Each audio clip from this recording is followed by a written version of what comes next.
So hello mga kois, mapagpalang araw po sa ating lahat. So yun, naka 1K subscriber na po tayo. So ang hinahabol na lang po natin is yung watch hour. Yan. So yun nga po pala, mag-advise tayo dito sa content na to kasi madalas nagkakaroon ng problema yung mga buyer and seller. Siyempre yung mga buyer natin most of the time is mga baguhan. So may mga advantage at disadvantage po yan. So mamaya po bibigyan ko po kayo ng medyo magandang pwedeng gawin kung paano po tayo makakapagbenta at kung ano nagiging problema kung bakit po nagkakaroon ng conflict every time na magbebenta yung bagong seller sa mga bumibili. So yun, mag-unboxing na rin tayo ng ating pinurchase. Yan. Kay Sir Dandy. So sir, salamat dito sa iyong inuna sa akin, pinaubayang barya. So ito, solid to mga coins. Ito yung mga patuloy nating binibili, yung mga ganito na nandito sa loob na to. So yun, bago ko nabili to, so naposto nung nakaraan. So mamaya itakal ko po sa inyo. So yun, maraming salamat sa mga nakapanood. Panoorin po natin ang buo yung video mga coins. Na sa ganun mas marami tayong matutunan o mapulot na aral. So huwag natin masyadong patagalin, pahabain. So thank you mga coins sa mga supporters natin dyan. At the same time sa mga nakakanood at nakakatapos sa mga ng video natin. So tara, let's go!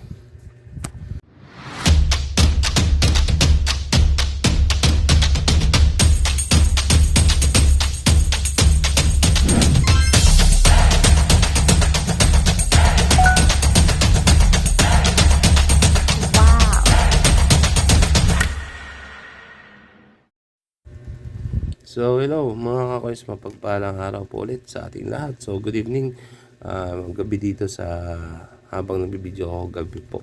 So wala po kasi tayong pasok kaya ayun, gumawa tayo ng video ng content. So yun nga po pala mga coins, meron konting issue sa ating coin group. Mga coin group, medyo matagal ko na nakikita to at nararanasan ko rin to para sa akin. So konting tips po pala sa ating mga baguhan. Yan. So ito po yung sinabi ng ating solid, ito bumibili talaga to ng coins, solid na solid from, may mga post po siya na mga fast moving coins, so mga hard to find. So nagkakaroon siya ng conflict. So ito yung pinost niya or yung comment niya. So yan, si Sir Gerald Adaya. So ano po natin niya, friend po natin sa FB. At the same time, ano po yan, legit buyer po yan ng coin. So may mga post po kasi siya na most of the time syempre may mga magpapasa po niya na mga bagong collector. So ito po yung sabi ni Bossing, yung mga di marunong magbasa at umintindi ng post, mga mag-unfollow na lang kayo sa akin. Yan, napakasimpleng instruction, hindi nyo pa maunawaan. So yun, medyo nagbihis mo si Bossing dyan. So syempre sa ating mga baguhan po dyan, so yun, unang-una po, lagi nyo pong tatandaan, lagi ko po sinasabi sa every content ko po, na always o lagi po tayong tumingin sa caption ng hinahanap ng ating mga seller. So yun, kung gusto nyo po mag-alok, mas maganda nga po, ang sabi ko nga po sa inyo, kung gusto nyo mag-alok, gumawa po kayo ng post and make sure po na may idea po tayo sa ating inaalok. So para hindi po tayo maging ignorante. Yun, manood tayo ng mga ganitong content.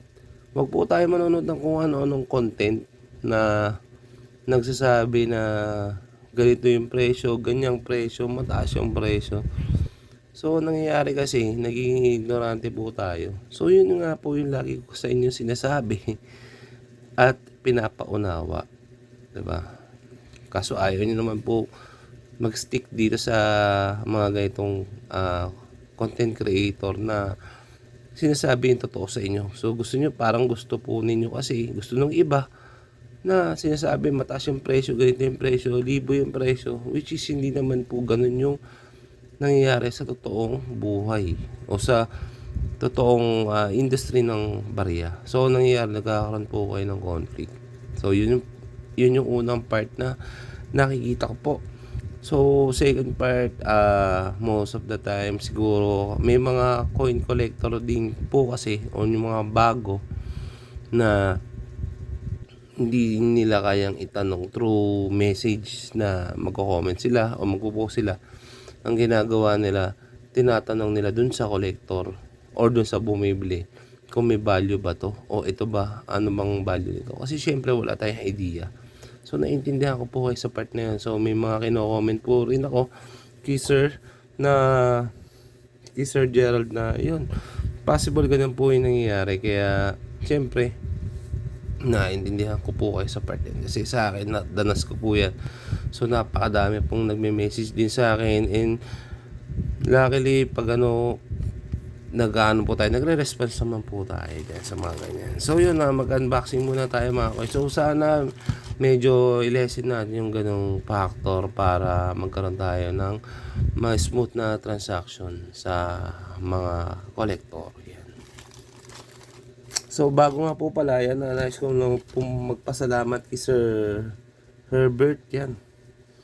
Sir Herbert Tagala na nakatransact ko po kanina. So yan po yung fruit namin na minute up ko po siya kanina doon sa bahay po niya. Yan. So yun mga koys, patuloy pa rin tayo namimili ng mga koys. So panoorin lang po natin yung mga video natin na sa ganon, mabilhan ko rin po kayo. So mas maganda po matapos natin yung video, wag lang po tayong tumingin doon sa itsura ng content. So yun, ito, unboxing muna tayo. So thank you Sir Herbert. Yan. So makikita niyo po ito, katulad po na sinasabi ko sa inyo palagi, medyo conflict magpadala sa GNT. So nakalagay dito pouches, pero ang laman nito syempre coins. So ayan, ito po, sarado pa po siya, seal pa po siya. Kung makikita niyo makakasin mga coins, seal pa po yan. So po, ito po, open na po natin, mag-unboxing na po tayo mga coins. Medyo para mapurol to Yan. Maunat lang siguro itong GNT na. So yan. Yan. Pouches. So siguro to si Bossing lagi nagpapadala to sa GRS. GNT, sorry. Kaya siguro hindi naman masyadong chinek yung kanyang mga pinadala. So yun. Medyo mahirap din po kasi magpadala dito sa GNT mga coins kasi mahigpit yan sila. So, medyo maselan pa rin. So ma-advise ko po sa inyo, kung magpapadala po kayo, mag GRS lang po tayo. So wala masyadong hassle kasi kay GRS. Kaya sinisil din mabuti ng mga kabarya natin itong mga ganito. Kasi anong nangyayari, chinecheck pa po yan. So kung makikita minsan ng GNT at lalo na kung suki po kayo ni GNT or GRS pala, GNT is yun, hindi naman po masyadong i-check yan. So ito po, pouches nga po, pouches ng coins. So yan po, ito po yung ating pinurchase, keep bossing. So marami-rami to.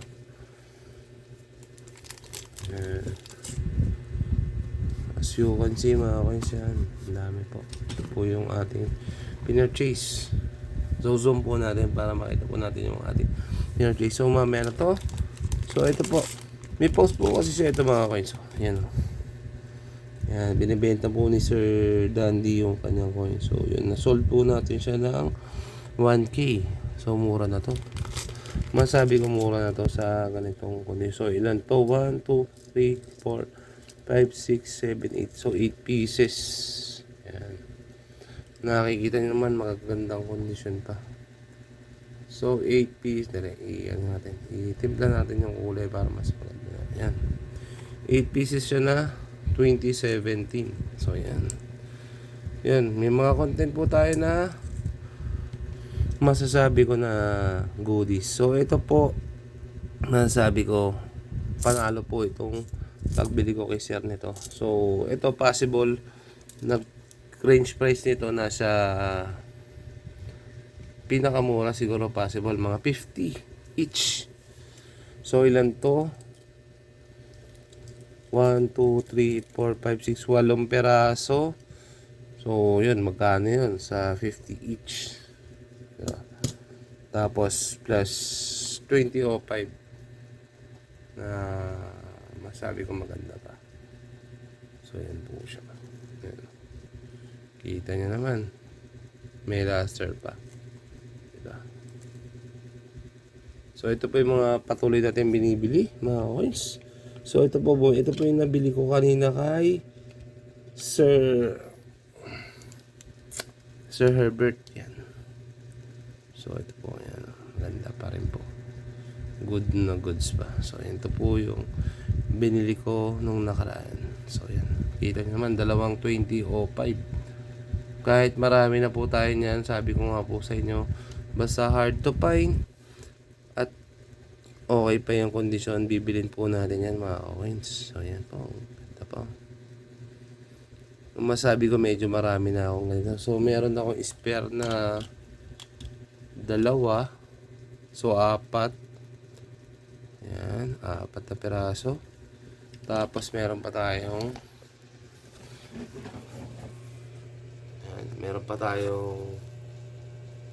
yan, 20 pieces. 2,005. Plus meron pa tayong 2 pieces dito. Plus meron pa tayong tigi 1 piraso sa bawat frame. So medyo marami na siya. So masasabi ko medyo full tank na rin. Marami-rami na rin ang ating mga barya na 20.05. So yun nga mga coins, continuous buying pa rin tayo o tuloy-tuloy pa rin po ng pagbili natin dito sa mga 20.05. So may mga post po ko dyan para hindi po kayo malito. May mga post po tayo dyan. So baybayin niyo po ang bawat video natin. So dito sa coin channel natin mga coins, hindi kayo logi dito. So masasabi ko, solid info yung mga may bibigay ko po sa inyo dito mga coins. Good info and magagandang presyo. So yun mga coins, yung iba kasi ibang mga ano natin dyan, mga manonood natin yan, gusto nila yung mga niloloko sila, libo-libo yung presyo. So stick lang po tayo dito sa coins. So marami po tayong matutulong sa inyo. At the same time, marami po akong ituturo sa inyo na iba't ibang pamamaraan kung paano po tayo makakabenta ng barya. So yun na, pasensya na nga po pala, hindi tayo nakakapag-content ng sunod-sunod. Si busy rin po talaga tayo sa trabaho. So medyo nakakalungkot nga lang kasi yung views natin imbis na tumaas o lumaki, bumaba po siya gawa ng hindi tayo nakapag-content. So syempre hindi naman po tayo sikat na vlogger para subaybayan tayo palagi. So yun, nakakalungkot lang. Yung iba po kasi dyan na solid vlog, solid commenter at mga viewers po natin. So yun, kung inaabangan nyo yung aking content palagi, so masasabi ko inaabangan ko po din yung views po ninyo.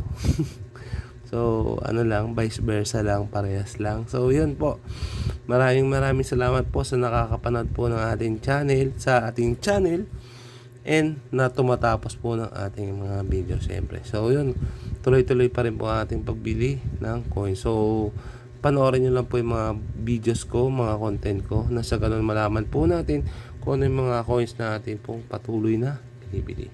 So thank you mga coins. So congrats po sa ating lahat. So ito po yung nag-comment sa ating last video. So ito po sila. So yan. Yun. Maraming salamat po sa mga sumusuporta po sa akin dyan sa mga comment po ninyo. Lalo po tayong ginagana sa mga ganyan comment mga coins. Thank you. Tuloy-tuloy lang po ang pagko-comment. Sa mga silent viewer po natin dyan, salamat po ng marami sa pag stay tuned dito sa ating YouTube channel. So yun, kita nyo naman po ano tayo dito, transparent po tayo dito sa ating channel. So yun mga coins, lagi po tayo mag-iingat and God bless us all. Ingat po kayo mga coins ha. Maraming salamat and thank you. Bye bye.